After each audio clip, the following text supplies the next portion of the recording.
नमस्ते दोस्तों, मैं अज्ञा सिंह चैनल में आप लोग को नमस्ते करती हूँ। मैं अच्छी हूँ, आशा करती हूँ आप लोग भी अच्छे होंगे, स्वस्थ होंगे, मस्त होंगे, अपने अपने काम में व्यस्त होंगे। मैं आप लोग के सामने एक माता रानी का गीत गा रही हूँ। पसंद है तो लाइक कीजिएगा, सब्सक्राइब कीजिएगा।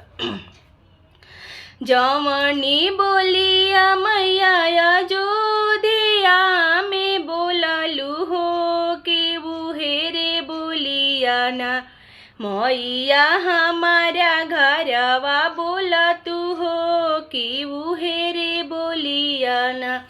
जमनी आशीषवा मैया सीता सुंदर के दिहलू हो कि उहे आशीषवा ना मैया हमारा के दिह तू हो कि उहे आशीषवा ना।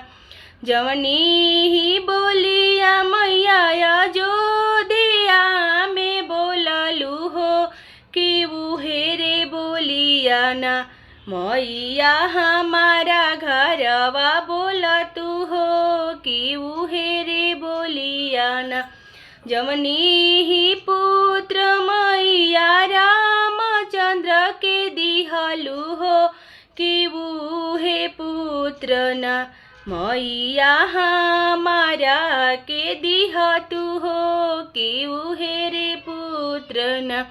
जवनी बुधिया मैया लवा कुश के दिहलू हो कि उहेरे बुधिया ना हमारो अंश बाबू के दिह हो कि उहेरे बुधिया ना हमारो अंश बाबू के दिहा हो कि उहेरे बुधिया ना। जवनी बोलिया मैया जो दिया में बोललू हो कि उहेरे बोलिया ना मैया हमनी घरवा बोलिहा हो कि उहेरे बोलिया ना।